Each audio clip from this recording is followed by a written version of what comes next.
They didn't know the mop they used to hit me was the same weapon I would use to destroy them.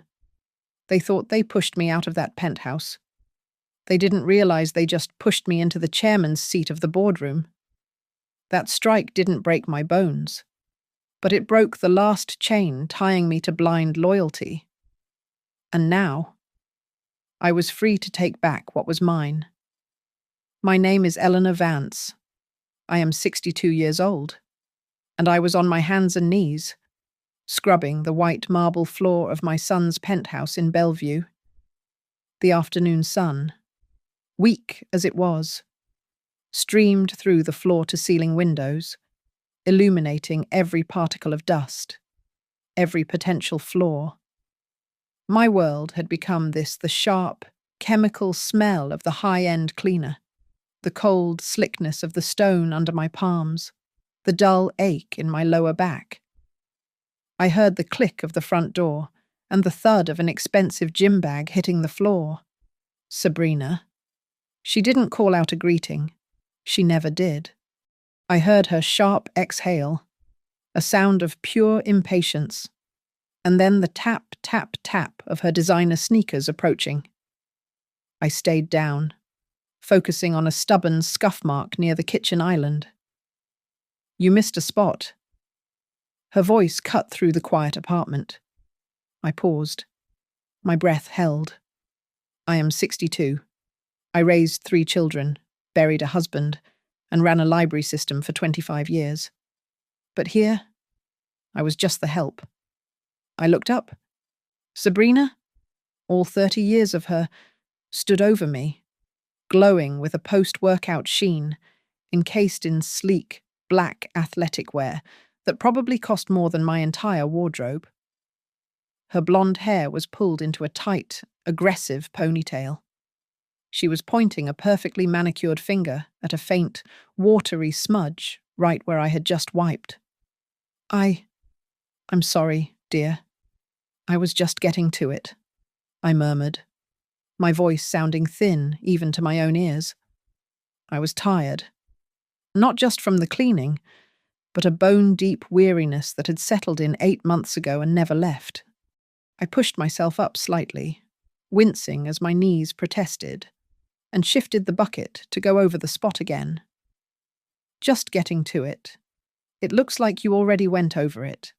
Badly. She was vibrating with a rage that had nothing to do with me or the floor. I recognized the frequency of it, the high-pitched hum of a bad day at Ethelred Consulting. I was just the most convenient target. Let me show you how incompetent you are. Before I could react, she snatched the mop from the bucket. Water sloshed onto the pristine floor. She didn't grab it to use it. She grabbed it like a weapon, and then she shoved it, hard, handle first, directly into my side. The air exploded from my lungs in a silent gasp. A sharp, blinding pain shot through my ribs, so intense it stole my vision for a second, replacing it with flashing white stars. I collapsed onto the wet marble, the impact jarring my teeth. I couldn't breathe. I could only lie there, curled on my side, clutching the spot where she had struck me, gasping like a fish pulled from water. The cold of the floor seeped through my thin blouse, a stark contrast to the fire blooming under my ribs. From the open-plan living room, I heard a change in the muffled sound of my son's voice. Mark. He was on one of his important video calls, his voice a constant, professional drone in the background of my life. The drone had stopped. I twisted my head, the pain making the movement agonizing. I could see him. He was sitting at the long glass dining table, his laptop open, his face illuminated by the screen. He was looking right at me. He saw me on the floor. He saw Sabrina standing over me, the mop still in her hand. Our eyes met for one, single, horrifying second. I saw no shock, no anger, no concern. I saw only annoyance. a flicker of inconvenience. Then, Mark looked away from me. He calmly reached over to his laptop, and I saw his finger move to the icon on the screen. He muted his microphone. He turned his chair slightly, physically turning his back to me, and resumed his meeting. His voice picked up again, smooth and confident, discussing deadlines and deliverables, as if his mother was not lying 10 feet away, assaulted and breathless on his floor.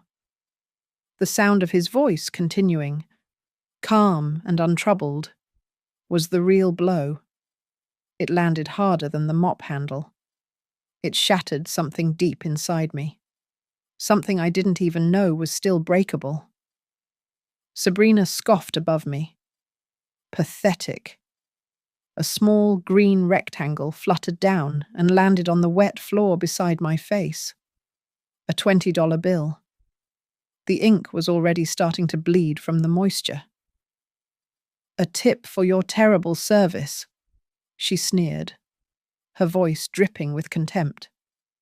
"Now clean it up. And do it right this time." She tossed the mop. It clattered onto the marble beside me, splashing me with more cold, grey water. She turned and stalked off toward the master bedroom, already pulling her phone from her armband. I lay there for a long time. The pain in my ribs was a sharp, steady throb. But it was nothing. It was a distant echo compared to the vast, cold, silent space that had just opened up inside me. The silence from my son, the man whose diapers I had changed, whose fevers I had nursed, whose heartbreaks I had mended. That silence was my new reality. It was the sound of the end. The silence in the penthouse was absolute, broken only by the distant, disembodied drone of Mark's voice from the living room. I lay on the cold marble, the wetness seeping into my clothes, the $20 bill a mocking green eye staring at me. The pain in my ribs was a sharp, anchoring reality, but my mind had already drifted, pulled back 8 months to the day my life truly fractured. Arthur, my husband. He died 8 months ago. It was a Tuesday. He had been in his workshop, the overstuffed garage he treated like a sacred laboratory, and his heart simply stopped.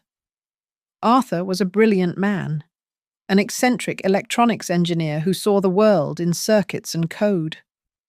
While I managed books and people, he tinkered with processors and wires, always muttering about a next big thing that he never quite explained. He was a man of quiet passions and hidden depths, and his sudden absence left a void I could not comprehend. The silence of our Portland home, once filled with the sound of his soldering iron and the crackle of his radio, became unbearable. I was adrift in a sea of grief, terrified of the sheer, echoing loneliness. That was when Mark insisted. "Sell the house, Mom?" he said, his voice firm, practical. He had flown down from Bellevue, already taking charge. "There's nothing for you here but old stuff and sad memories. It's not practical. Come live with us. Sabrina and I, we'll take care of you. You shouldn't be alone. We'll take care of you." Those words were a lifeline. I clung to them. The idea of being cared for, of being needed, of not having to face the empty house alone, was an irresistible comfort. I was too broken by grief to see the calculation, too desperate for family to recognize the transaction. So I agreed. I let him handle everything. I sold the home where I had raised him, the home filled with Arthur's presence. I packed up 30 years of my life. Most of it was carted off to a storage unit in Portland, a sterile box full of ghosts. I arrived in Bellevue with only what I could fit in my old sedan. One box of personal items, my photographs, my mother's jewelry, a few cherished books, And one other thing, Arthur's chest. It was a heavy, military-style metal trunk, secured with a thick padlock he always kept the key for. It had lived in a corner of his workshop, and his last coherent words to me, a week before he died, had been about it. "Ellie," he'd said, his eyes urgent. "Whatever happens, never lose the chest. Don't let anyone open it but you. It's the real insurance." I had no idea what he meant, but I honoured his wish. I hauled it to Bellevue myself. When Mark and Sabrina saw it, they barely hid their disdain. "What is that old thing?" Sabrina had asked, wrinkling her nose as if it smelled. "It was your father's," I said, my hand resting on the cold metal. "He wanted me to keep it safe." "Well, it's not fitting the aesthetic." "Is it?" She'd replied. Mark, ever the peacemaker, had steered me away. "We'll put it in the hall closet." "Mum, it's fine. Just old junk." "Right." They shoved it into the back of a utility closet, behind the vacuum cleaner and bulk packages of paper towels, and it was forgotten. The illusion of being cared for dissolved within 24 hours. I wasn't a guest. I wasn't a grieving mother. I was a solution to their domestic problem. I was the unpaid help. My room was the smallest, a sterile box at the back of the apartment, smaller even than Sabrina's walk-in closet. My job began the first morning, when Sabrina left a list of chores on the kitchen counter. "We like our coffee at 7 a.m. The floors need to be done daily. Here is the menu I've planned for the week." I had tried, in those first few weeks. I had tried to believe this was just my contribution, my way of earning my keep. I told myself they were busy, that their lives were high pressure. But the reality was in every interaction. I was a ghost in their home, a shadow that scrubbed and cooked, visible only when I made a mistake. And now, lying on the floor, I finally understood. Mark's silence wasn't a lapse. It wasn't weakness or distraction. It was a choice. It was the context for my entire existence here. I was not family. I was staff. And I had just been disciplined by my employer. The strike with the mop was just the final, ugly punctuation mark on a sentence that had been writing itself for months. The humiliation wasn't a sudden flood. It was a slow, rising tide, a daily erosion of who I was. It was death by 1,000 paper cuts, each one small and deniable, but bleeding me dry all the same. It started with the food. I, who had once hosted dinner parties, was now a short-order cook. I'd spend hours preparing the coq au vin or the parmesan-crusted salmon that Sabrina had seen on a food blog. Then, just as I was setting the table, she would breeze in. "Oh, Eleanor, did we forget to tell you Mark and I have important clients over? We'll be eating in the dining room. You can just have something in the kitchen." I would sit on a hard stool by the stove, eating a cheese sandwich, hearing their laughter and the clinking of wine glasses from the other room. Then, my reading glasses vanished. I had left them on the kitchen counter. I was sure of it. For 3 days, my world was a frustrating blur. I couldn't read the labels on food packages, let alone the books I used to devour. I felt blind, incompetent. "Are you sure you didn't misplace them?" "Eleanor?" Sabrina had asked, her voice dripping with false concern. "You know how forgetful you're getting." They reappeared a week later, tucked inside one of Mark's running shoes in the utility closet. An accident. Of course. The worst was the weekend they left. I woke up on a Friday to a silent apartment. No notes, no early morning conference calls. Their bed was made. Their suitcases were gone. My first thought, a cold jolt of pure terror, was that there had been an accident. I called Mark's phone, voicemail. I called Sabrina's, straight to voicemail. I spent 48 hours pacing the apartment, my stomach in knots, imagining the worst. On Sunday night, the door opened, and they walked in, tanned and laughing, carrying souvenir bags from a resort in Cabo. They had simply forgotten to tell me they were going. "Oh, Mom?" Mark said, a casual hand wave dismissing my white-faced panic. "It was a last-minute company thing. We just figured you'd enjoy the peace and quiet." Sabrina's attacks became more direct. She started complaining about Arthur's metal chest in the hall closet. "It has a smell, Eleanor, a musty, old person smell. It's bringing down the whole vibe of the entryway. We should just have it hauled away." I stood in front of the closet, my hand on the padlock, and felt a rare flicker of steel. "No," I said, quietly. "This stays." Her eyes narrowed, but she let it go. For then, the financial bleed began subtly. "Mum, since you're living here rent-free, it's only fair you contribute a little to the household expenses." Mark had suggested. I agreed. Of course. I started transferring a few $100s a month from my small retirement account, the money Arthur and I had so carefully saved.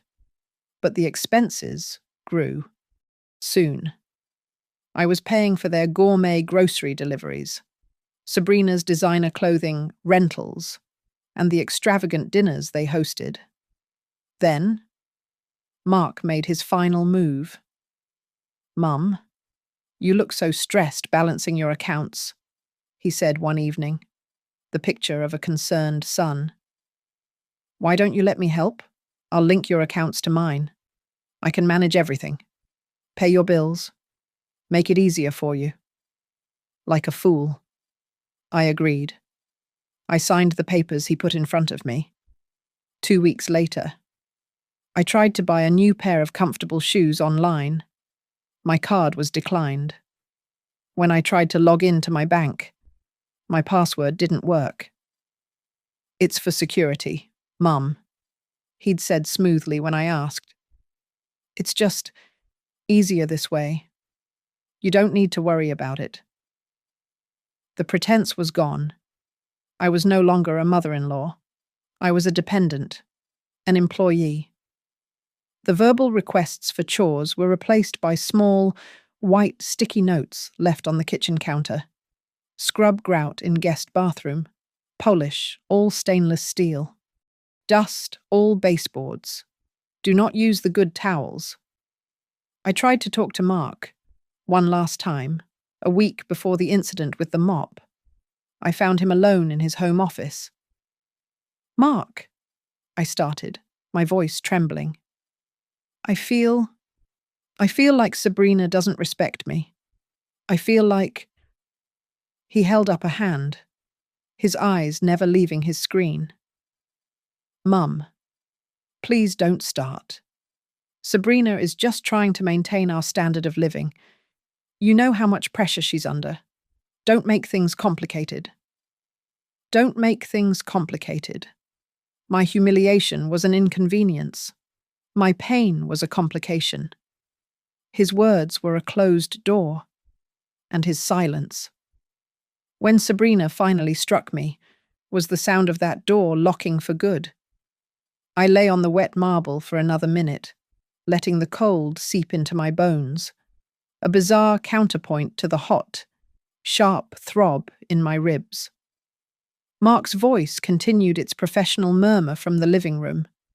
The $20 bill was still by my head. I did not cry. The tears were frozen somewhere deep inside me, locked behind a wall of ice that had just snapped into place. Slowly, using the kitchen island to brace myself, I pulled my body upright. Each breath was a sharp intake of pain. But I focused on the singular, clear thought that now dominated my mind. Enough. Sabrina had returned from the bedroom, her phone in her hand, probably checking her social media. She looked at me, her expression one of utter contempt, expecting me to be weeping, to be begging, to be scrubbing. I met her gaze. My hands were shaking, but my voice, when it came out, was low and steady. It didn't sound like mine. It sounded cold. No. It was the only word I said. I wasn't apologizing.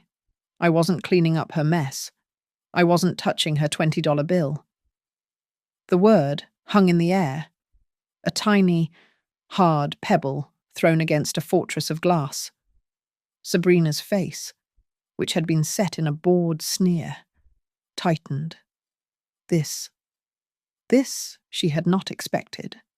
My defiance, quiet as it was, infuriated her far more than any scream or sob would have. "What did you say to me?" she hissed, taking a step closer. "Mark!" she suddenly shrieked, her voice pitching to a whine. "Mark, get out here. Your mother just said no to me. I will not live with this disrespect. I can't be in this environment." The sound of Mark's meeting ending was abrupt, a polite "thank you," all, and the click of his laptop closing. He emerged from the living room, rubbing his temples, his face a mask of profound exhaustion and irritation. He looked at me, standing by the counter, clutching my side. He looked at Sabrina, who was vibrating with theatrical rage. He looked at the mop on the floor, at the spilled water, at the $20 bill. "Mum," he said, and his voice was flat, dead. Please don't make trouble. Just apologize to Sabrina so we can have a quiet evening." The absurdity of it almost made me laugh. It was a hysterical bubble rising in my chest, which the pain in my ribs quickly squashed. "Son," I said, my voice as level as I could make it. "She hit me." "Mom!" His voice snapped, sharp and impatient. "She's just stressed. You have no idea what her job is like, the kind of pressure she is under. Don't make this worse. Don't be dramatic. Don't make this worse," I repeated, the words tasting like ash. Sabrina saw her advantage. She stepped up to Mark, placing a hand on his chest. "That's it, Mark. I'm done. I will not be treated like this in my own home. Either she goes or I go. And you know exactly what that means for your career. You know who my father is." I watched my son's face. I saw the internal calculation. I saw his ambition, his weakness, his fear. I saw him weigh his mother against his marriage, his career, this penthouse, this entire life of cold, white marble. He didn't even hesitate for a second. The choice was already made. He sighed, a long, suffering sound, as if I were the one holding the mop. He turned, walked to the entryway table, and pulled his wallet from his briefcase. He opened it and pulled out all the cash he had, $300 bills. He walked back and held them out to me, not putting them in my hand, but holding them in the air between us. "Mum, I think it's best if you find your own place." His eyes wouldn't meet mine. He was looking at a spot on the wall just over my shoulder. "Just for a little while. You know, just to let things cool down." He was firing me. My own son was firing me from the job of being his mother. He pulled out his phone. He didn't call a taxi, which would have required his credit card. He opened a rideshare app, one where I would have to pay. "There's a car available. It will be here in 5 minutes. He gestured to my small room down the hall. Just grab your purse and a small suitcase. We'll send the rest of your things later. A lie. I knew it was a lie. Numbly. I walked to my room. I packed my toiletries. I packed the few changes of clothes I owned. I zipped the small roller bag. As I walked back down the hall, I passed the utility closet. Arthur's chest. My promise. I stopped and reached for the handle. Ah. Sabrina's voice was sharp. She moved, physically blocking the closet door with her body. That stays. It's old. It's heavy. And it belongs to this apartment now. Consider it payment for all the trouble you've caused. I looked at Mark. He just shrugged. A small, helpless, damning gesture.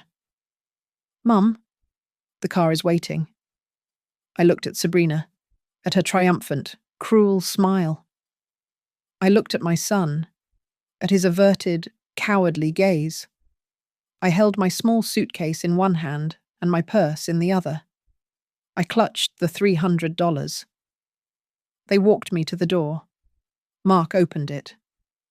The hallway of the luxury building was silent and thickly carpeted. I stepped out.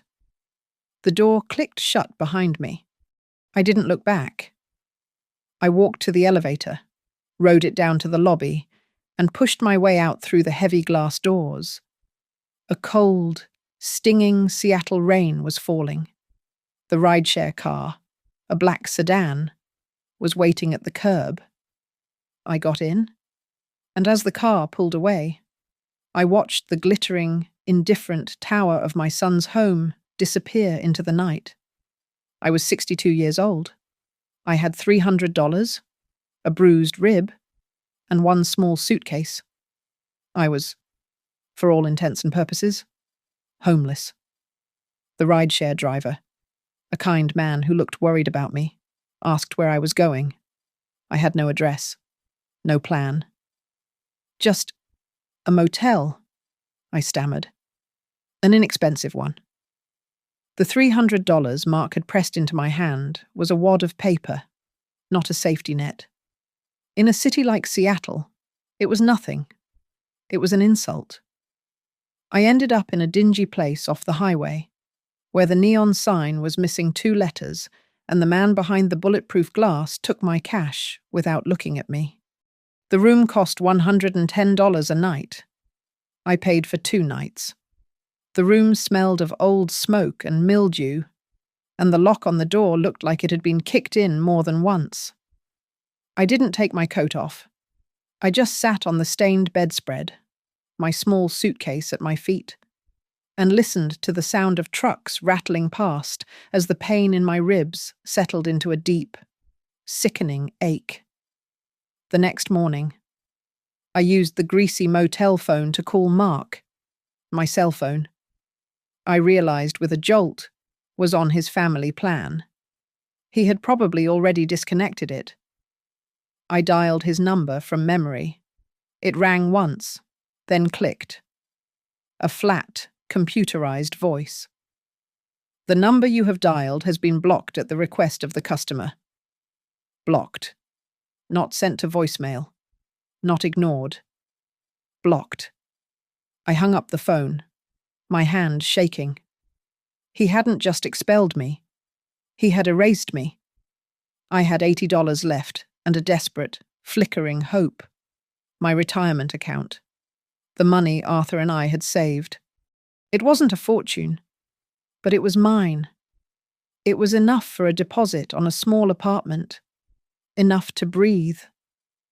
I took a bus to the nearest branch of my bank, feeling conspicuous and dirty, my suitcase rolling behind me. I sat in front of a young woman at a desk. I need to withdraw all the funds from my savings and retirement accounts, I said, trying to keep my voice steady. She smiled politely and typed. Her smile faded. She typed some more. Mrs. Vance, I'm not seeing those accounts. That's impossible. I said, my heart beginning to hammer. Eleanor M. Vance. Check again. Oh, I see them, she said, her voice strained. But these accounts were closed 3 months ago. The balances were transferred. Transferred. Where? She looked uncomfortable. To a new trust, ma'am. It looks like it was set up by a Mr. Mark Vance. He is listed as the sole trustee and administrator. Your name, your access was removed. The papers. The papers he'd asked me to sign. To make things easier for you, Mom. I had signed away everything. 40 years of savings. Arthur's pension. It was all gone. He had picked me clean before he threw me out. I walked out of the bank with nothing. The $80 in my purse was the last money I had in the world. I was no longer a mother, no longer a guest. I was a 62-year-old vagrant. I couldn't go back to the motel. I couldn't pay for another night. I just walked, pulling my suitcase. I spent the day in the downtown public library, not reading, just sitting in the warmth, trying to be invisible among the other quiet, displaced people. When they closed at 5 p.m., the cold hit me like a physical blow. A new sensation started hunger. Not the simple skip-a-meal kind, but a deep, gnawing cramp in my stomach. I hadn't eaten since the cheese sandwich in Mark's kitchen, nearly 2 days ago. I saw a line of people shuffling into a church basement. A sign read, "Community Dinner." The shame was a hot, acidic thing in my throat. Eleanor Vance, who had organized fundraisers and volunteered at shelters, was now standing in line for a free meal. I took the styrofoam bowl of watery soup and a piece of bread, and I ate it in an alley, hiding my face, my body shaking with a toxic blend of cold and humiliation. Night fell. This was the real fear. I found a recessed doorway near the church, out of the direct rain. I sat on my suitcase, clutching my purse to my chest, trying to fold myself into the shadows. I must have drifted into a fitful, terrified doze, because a bright light in my eyes woke me. A security guard. "Ma'am," he said, not unkindly. "I'm sorry. You can't sleep here. You have to move on." "Move on where?" The question was a bare whisper. There was nowhere. I stood up, my whole body aching, my rib on fire. This was it. This was the bottom. In a final, desperate act. I fumbled in my purse, not even knowing what I was looking for. My fingers closed around my old wallet, the one I rarely used but kept for its sentimental value. Inside, in a zipped compartment I hadn't opened in years, my fingertips brushed against a small, cold piece of metal and a folded piece of paper. I pulled them out. It was a small, dull, brass key. A padlock key. The paper was from one of Arthur's old legal pads, folded into a tiny square. I angled it toward the streetlight, my hands trembling so hard I could barely read his familiar, spidery script. "When everything else is gone, Unit 81A. Below it was an address for a self-storage facility in the Sodo district, not the Portland unit. This one was here, in Seattle. I gripped the small key and the scrap of paper. The address in Sodo was miles away, in the industrial belly of the city. I looked at the bus stop across the street. I counted the crumpled bills and loose change in my purse. I had just enough for a one-way fare, with a few dollars left over. I spent the last of my money on a bus ticket. I rode through the dark, rainy streets, pulling my small suitcase, a ghost haunting the city's late-night routes. The bus driver let me off in a deserted landscape of warehouses and chain-link fences. The storage facility was a massive, bleak building, lit by harsh orange security lights. It was not the climate-controlled facility in Portland where my old life was packed in boxes. This was something else entirely. The night manager, a man half asleep behind a thick glass window, barely looked at me. "Address," he mumbled. I showed him Arthur's note. He typed, yawned, and looked at his screen.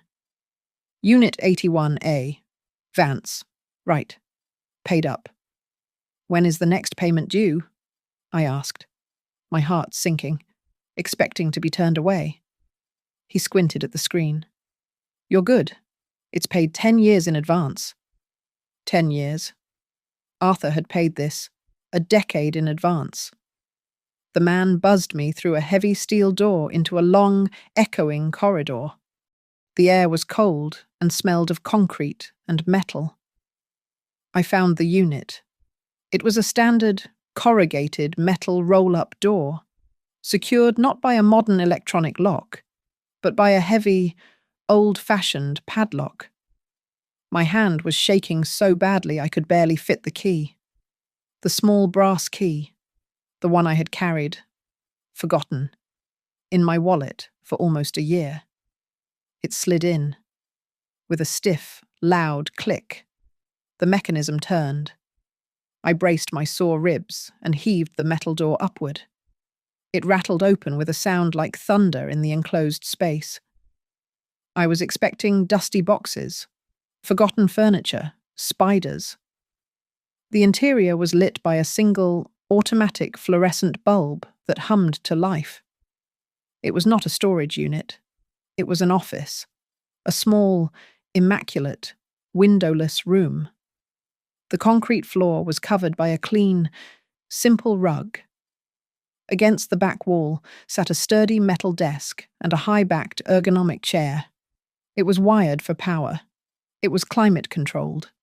On the desk, arranged with Arthur's meticulous precision, sat 3 items: a high-end, ruggedized laptop, closed, a satellite phone, and a large, black, fireproof metal box.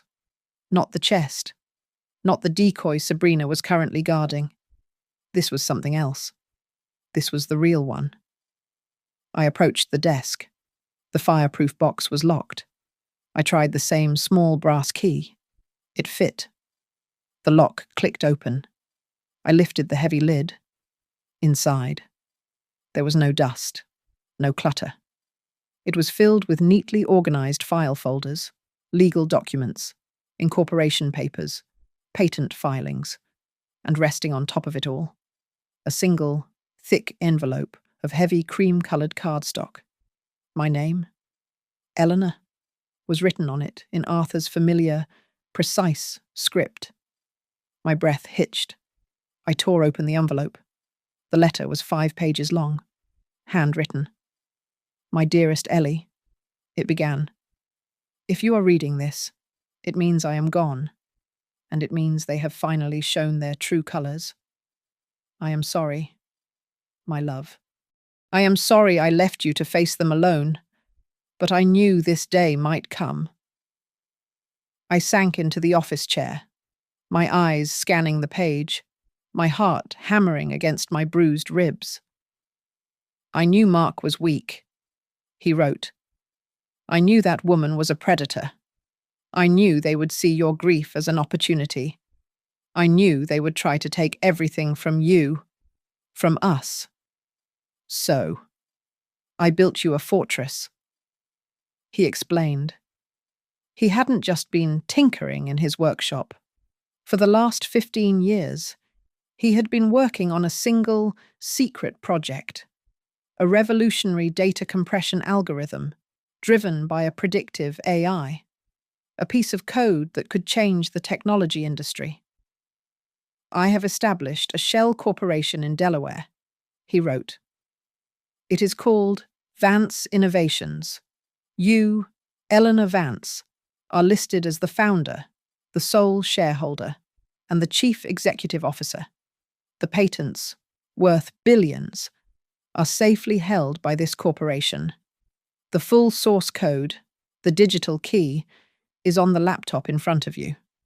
I stopped, my head spinning. Billions.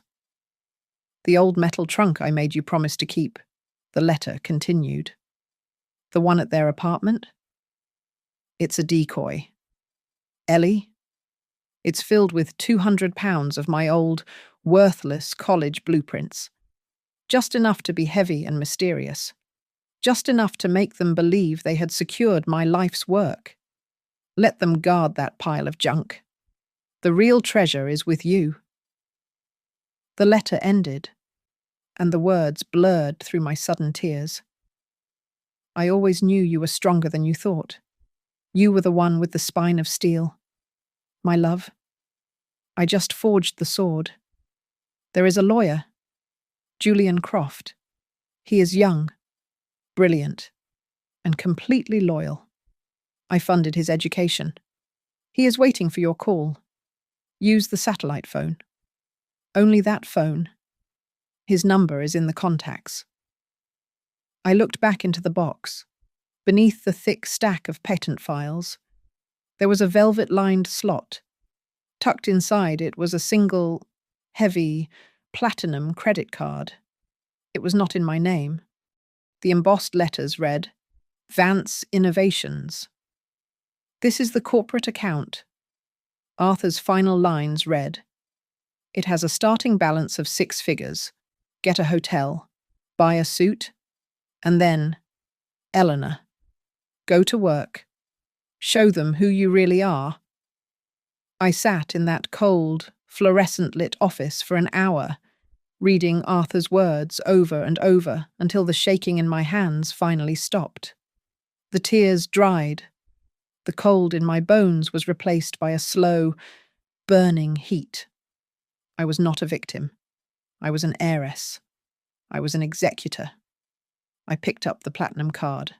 I packed the laptop, the satellite phone, and the most critical files into my old, battered suitcase. I left the fireproof box, locked the padlock, and rolled the metal door shut. I walked out of the storage facility just as the first grey light of dawn was breaking over the industrial yards. I did not go to a 5-star hotel. That would be Sabrina's move. That was flashy, visible. Arthur had built me a fortress. I needed a bunker. I used the corporate card to book a long-term lease at a high-end, anonymous serviced apartment building in a quiet part of the city, one favoured by executives on temporary assignment. It was secure, discreet, and had high-speed, encrypted internet. I paid for 3 months in advance. Once inside the sterile, elegant suite, I dropped my suitcase. I took the longest, hottest shower of my life, scrubbing off the grime of the motel, the filth of the alley, the memory of Mark's floor. I let the old, worn-out clothes, stained with mop water and desperation, fall to the floor and left them there. Then, I opened the satellite phone. It powered on with a quiet beep. There was only one number in the contacts, J. Croft. I pressed the call button. He answered on the first ring. Ms. Vance. I've been waiting. His voice was young, sharp, and utterly calm. There was no surprise, no confusion. Mr. Croft, I replied, and the voice that came out already sounded different. It was clearer, colder. I am in Seattle. I need you here. Now. My bag is packed, he said. I'll be on the first flight out of DC. I'll be with you by 7 p.m. He arrived at 7 p.m. on the dot. Julian Croft was not what I expected. He was barely 30, dressed in a perfectly cut suit, with a hunger in his eyes that matched my own. He wasn't just loyal. He was a weapon Arthur had forged and left for me. The transformation began that night. First, Julian said, we destroy Ellie. The next morning, he had a private stylist sent to the apartment. My greying, unkempt hair was cut short, into a sharp, elegant bob, and dyed a rich chestnut brown. The stylist laid out a new wardrobe Julian had pre-ordered. There were no more soft cardigans or comfortable shoes. There were 5 bespoke trouser suits in shades of charcoal, navy, and black. There were silk blouses in ivory and steel grey. There were low, powerful heels that made a sharp, decisive sound on a hard floor. I was not trying to look young. I was trying to look lethal. While my appearance was being rebuilt, my mind was being rewired. "Arthur told me you were the smart one," Julian said, opening the laptop. "He said you had a mathematics degree from Brown, class of 1982. He was right. I had a degree in applied mathematics, a mind that once solved complex problems, a career I had gleefully abandoned to raise a son who would one day turn his back on me. This," Julian said, "is your husband's algorithm. And this is your new Bible. For 3 days, we worked. We slept in 4-hour shifts. We lived on black coffee and takeout, the debris of which piled up in the immaculate kitchen." Julian explained the legal structure, the network of shell companies Arthur had created to protect the patent. And I read the code. The cobwebs of 30 years fell away. The part of my brain that saw patterns, that understood logic, that loved the elegant certainty of numbers, flared back to life. It was beautiful. Arthur hadn't just built a tool, he'd created an economic engine. And I understood it. I understood it as deeply as he had. On the 4th day, I closed the laptop. Julian was watching me. "I'm not just the CEO," I said, my voice low. "I'm the chief technical officer as well. I'm the only one who can explain this to a room full of engineers." Julian smiled for the first time. "Good. Because the sharks are already circling. They've heard whispers of this technology. They just don't know who holds the key." I stood up and walked to the window, looking down at the city lights. I was no longer Ellie, the grieving widow. I was no longer Mom, the unpaid help. I practiced the name in my head, the name on the corporate bank account, Ms. Vance. I had learned in that penthouse that kindness was a liability. I had learned from my son that silence was a tool of dismissal. Now, I would learn to use it as a weapon. I would become cold. I would become precise. I would become the person they could not see, the one they had dismissed, the one who was about to dismantle their entire world, one calculated move at a time. Julian was more than a lawyer. He was a master strategist. He spent the first day of our new campaign not on the phone, but in deep research. "To set a trap," he said, his eyes scanning a financial report. "You must first understand your prey. And your prey, Ms. Vance, is arrogant, ambitious, and sloppy." He identified the target immediately, Ethelred Consulting, Sabrina's firm. "They're overextended," Julian explained, pulling up a chart. "They've lost 2 major clients in the last quarter. They are posturing, pretending to be a major player in the AI and green tech space, but they have no flagship client. They are desperate for a whale." "Then we shall provide one," I said. Vance Innovations did not approach them. That would be too eager. Instead, Julian used a third party, a high-end European tech brokerage, to leak information about a revolutionary new AI algorithm developed by a reclusive, Geneva-based holding company. This fictional entity, Argos Holding, was looking for a North American consulting partner to manage its market entry. It took less than 48 hours for Ethelred Consulting to take the bait. They sent an aggressive, fawning email to the brokerage. practically begging for an introduction. "They're hooked," Julian said, allowing himself a small, cold smile. The first meeting was conducted by Julian alone. He acted as the lead counsel for Argos Holding, a formidable, unreadable wall of legal precision. He presented a sanitized, theoretical version of Arthur's technology, just enough to make their top engineers salivate, but not enough to give anything away.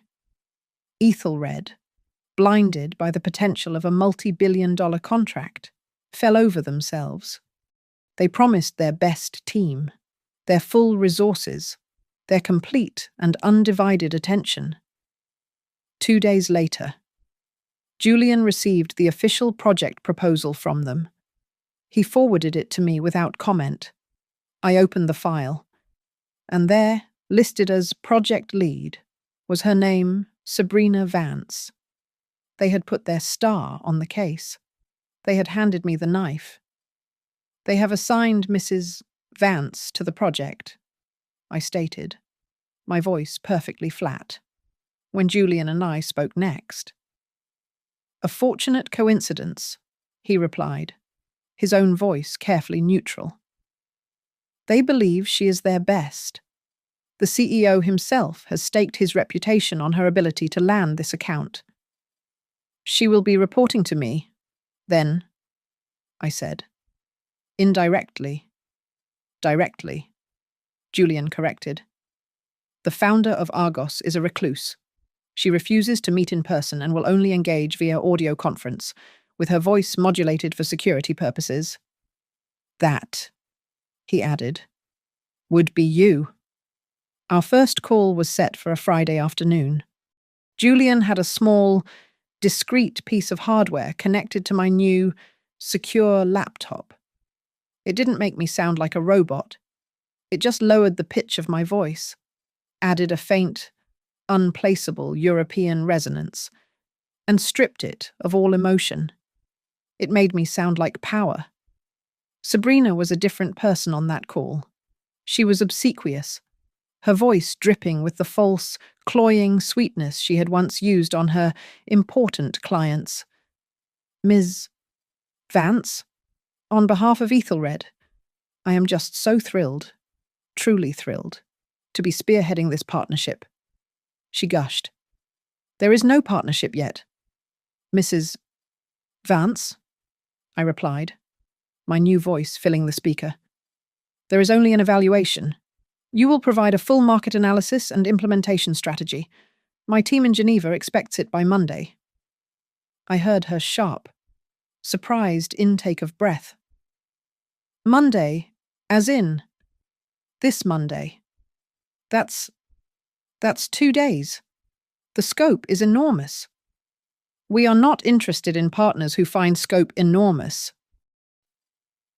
We are interested in partners who deliver results. Monday at 9 a.m. Zurich time. That means it must be on my desk by 3 a.m. your time in Seattle. Is that a problem?" No, of course not," she stammered, scrambling. "We will have it done. Absolutely. My team will work all weekend." "I would expect nothing less," I said, and ended the call. That weekend, I slept. I slept deeply and peacefully for the first time in a year, imagining her in that white marble penthouse, not sleeping, not resting, but fueled by panic and caffeine. Her face illuminated by her laptop screen, her voice snapping at my son. She delivered the report. It was rushed and flawed. I called her at 3:05 a.m. on Monday, Seattle time. I knew she would be awake, waiting. "This is unacceptable," I said, without preamble. I'm sorry, Ms. Vance, we just sent it. It is derivative. Your projections are lazy. You missed an entire potential market in the biomedical sector. This is the work of a student, not a star consultant." I heard a sound, a small, choked gasp. I was using her own tactics. I was applying the pressure she loved to exert. I am so sorry, she said, her voice shaking. We can revise it. My team? You will revise it, I corrected. I am changing the parameters. We are no longer interested in the consumer electronics market. The full focus is now biomedical. I need a new 100-page report. I need it by Wednesday. Wednesday? That is the deadline. Do not disappoint me again. Mrs. Vance. I cut the connection. I sat back in my chair, looking out at the dark city. The pain in my ribs a dull, distant memory. I was not scrubbing the floor. I was not hiding in a shelter. I was in command. And I was just getting started. After 2 weeks of grinding, sleepless nights, and constant, impossible revisions. Sabrina was near her breaking point. I could hear it in her voice during our brief, brutal conference calls, a thin, reedy tremor of panic she was desperately trying to conceal. She had been reduced from a high-flying executive to a terrified subordinate, jumping at the sound of my modulated voice. It was time to set the main trap. Through Julian. I announced that Ms. Vance was unsatisfied with the remote progress. The board in Geneva is skeptical, Julian informed her, his tone conveying deep disappointment. Ms. Vance requires an in-person, full-scale presentation. She will be flying into Seattle to personally evaluate your team and your leadership. She expects a demonstration of your firm's absolute best. This, I knew, was the bait Sabrina could not resist. It was her one chance to redeem herself, to deploy the superficial charm and expensive polish she mistook for talent. She immediately requisitioned a massive budget from Ethelred's panicked CEO. Julian's internal sources confirmed it. She was booking their largest, top-floor boardroom, hiring a renowned catering company for an extravagant luncheon, ordering obscene floral arrangements, and having presentation materials bound in actual leather. She was preparing a spectacle, a gaudy display of success. The meeting was scheduled for a Tuesday at 10 in the morning. At 9:30, Sabrina would have been in that boardroom, pacing, checking the champagne flutes, her entire career balanced on this one performance. At exactly 9:45 a.m., 15 minutes before the meeting. Julian placed the call. I was on the line, listening, silent. Mrs. Vance, Julian said. This is Julian Croft. I am calling to inform you that Ms. Vance will not be attending. I heard a small, sharp sound, like a gasp or a choke. What? But we're ready for her. The CEO is here. She's supposed to be here in 15 minutes. Ms. Vance was en route, Julian said, his voice as cold as a morgue. However, she was just forwarded the expense requisitions for this event. She is, to be blunt, appalled. I am to inform you, and I quote, Vance Innovations is not interested in a partner that values wasteful extravagance over fiscal responsibility. If this is how you manage your own funds, I cannot trust you with mine. The meeting is cancelled. Send me a PDF of the presentation. The line clicked dead. Julian, who was already monitoring Ethelred's internal communications, reported the fallout within the hour. The CEO, humiliated in front of his own board, had publicly torn Sabrina apart for her catastrophic misjudgment and profligate spending in an attempt to appease me. She was not fired. Not yet. But her reputation was in ruins. While Sabrina was reeling from that blow, I turned my attention to the second half of the equation. My son. Julian's investigation had been thorough. Mark worked as a mid-level finance manager at a firm called Northlight Financial. Northlight was a successful, if unremarkable, benefits provider. Their largest, most prestigious client, as it happened, was Ethelred Consulting, Mark's entire career. His star had been hitched to Sabrina's. As Argos Holding, Vance Innovations was the largest client Ethelred had ever courted. I was the whale. I had them in a state of absolute terror, desperate to do anything to please me after the debacle of the cancelled meeting. I arranged a call with the CEO of Ethelred myself. This time, Sabrina was not invited. I was reviewing your firm's benefit summaries as part of my due diligence.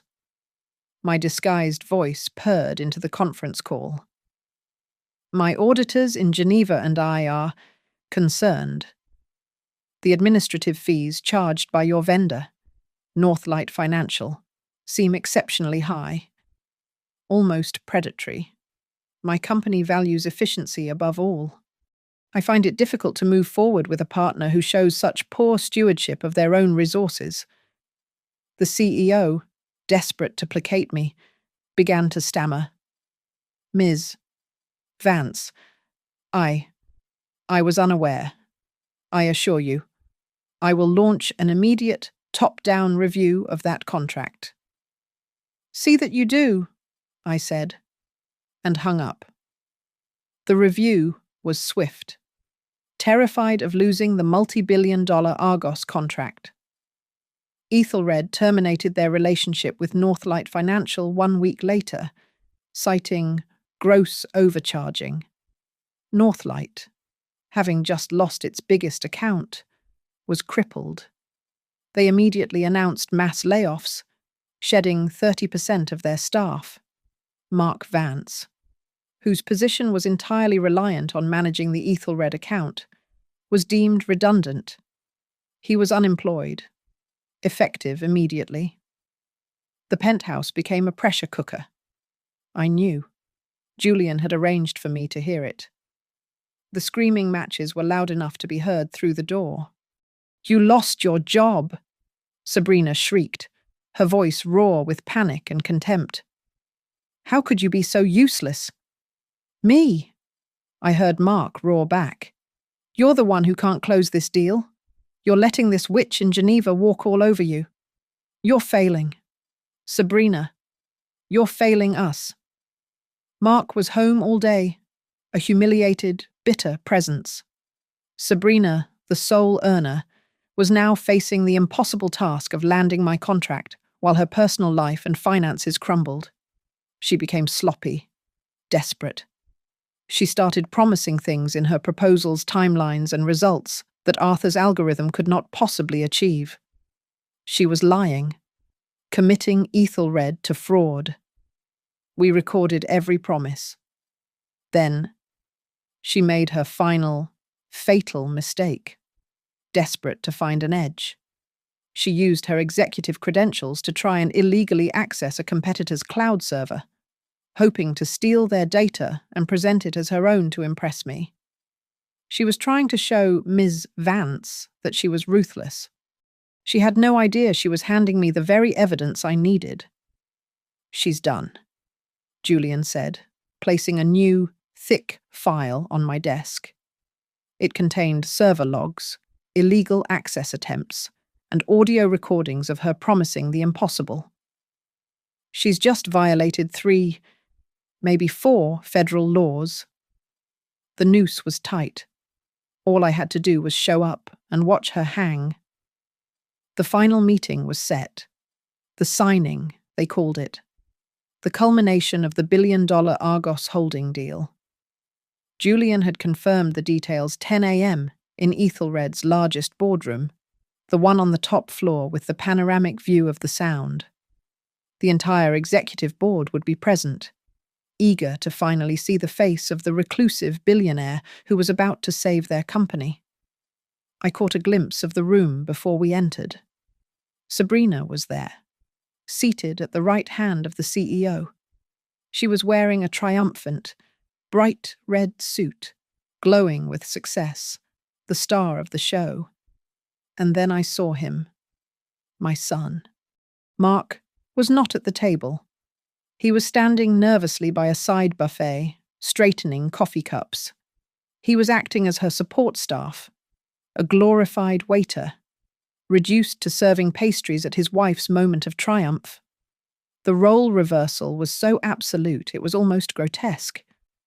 At precisely 10 a.m., we heard the CEO's voice boom from within.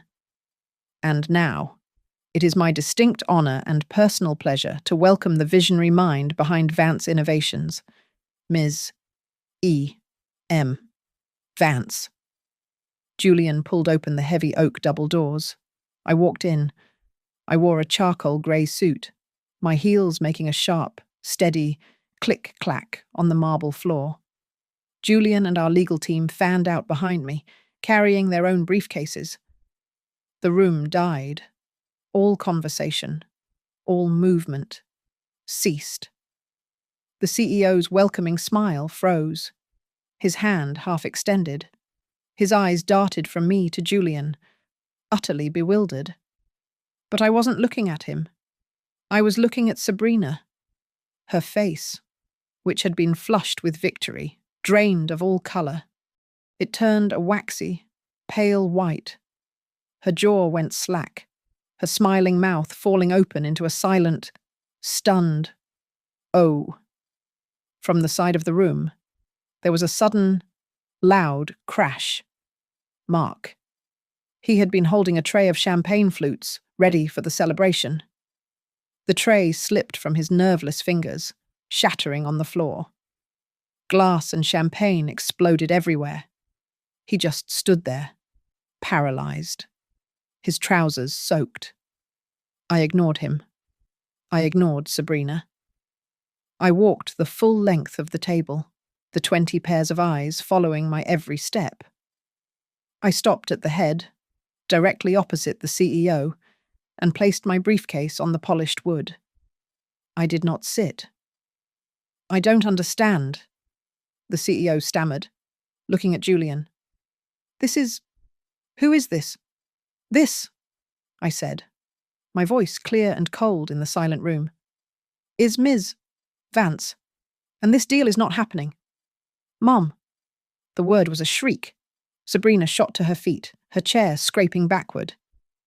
"Mom, what the hell are you doing? What is this? This is a joke. You're ruining everything." I turned my head slowly, and finally, met her gaze. I let her see the woman she had created. The old, soft Ellie was gone. "I am not your mom," I said. The words were like ice chips. "And you were right, Sabrina. All those months ago, in the penthouse, I missed a spot."